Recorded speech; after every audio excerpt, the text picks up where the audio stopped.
Dear judges of the International Court of Justice, my name is Mathani and I'm from Sudan, and I represent over 48 million people from Sudan today. This address is regarding climate change and war. Many people ask why we focus on climate change when we have so many other worse crises happening. We have the devastating war that started on the 15th of April of 2023, which has caused us to be the world's worst displacement crisis. We have a huge humanitarian crisis. We're on the way to be the world's worst hunger crisis. However, I call myself a climate advocate because it is interlinked. Because of the climate crisis, we have multiple displacements. First, because of the war, and then because of the floods, or sandstorms, or droughts. Almost all our human rights are violated. We have no access to education, healthcare, shelter.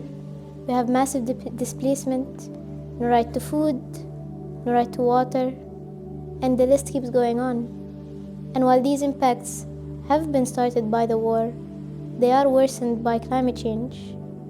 This situation has impacted my family directly, and one example of many is the story of my aunt, who lives in a small town called Abu Hamad, which is in River Nile State, in central North Sudan.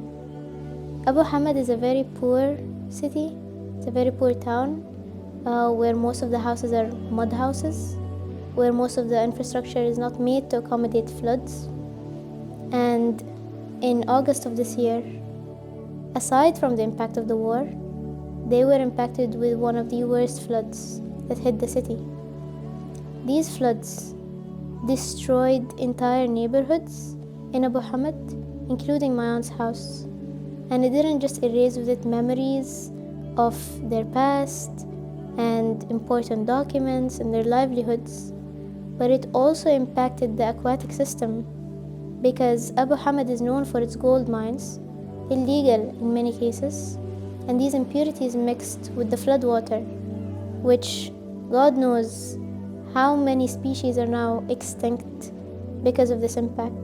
And now my aunt had to relocate and move somewhere else with all her memories erased.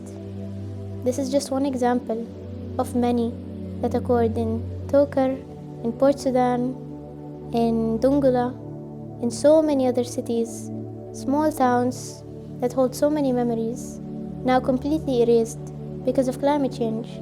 The interlink between climate change and war is very visible by farmers, fishermen, shepherds, and many other community members who are not so-called climate scientists, but know the land more than any of us.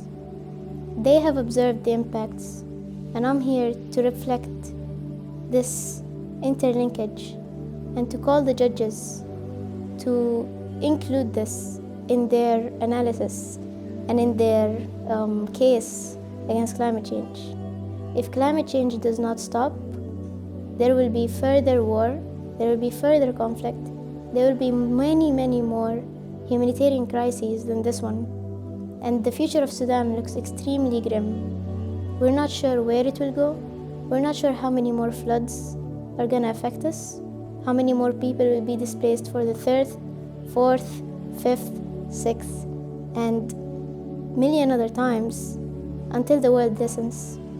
I'm here today not just to speak on behalf of Sudan, but also on behalf of South Sudan, on behalf of Chad, Yemen, and so many other countries that face our same vulnerabilities. This is unfair, this is a violation of human rights, and this is not our fault. Sudan contributes less than 0.1% of carbon dioxide.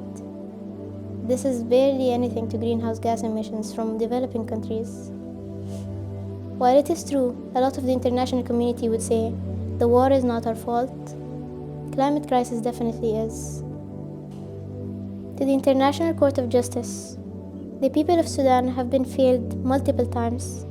They've been failed by military leaders, by regional leaders, by the international community, and we urge you not to fail us again.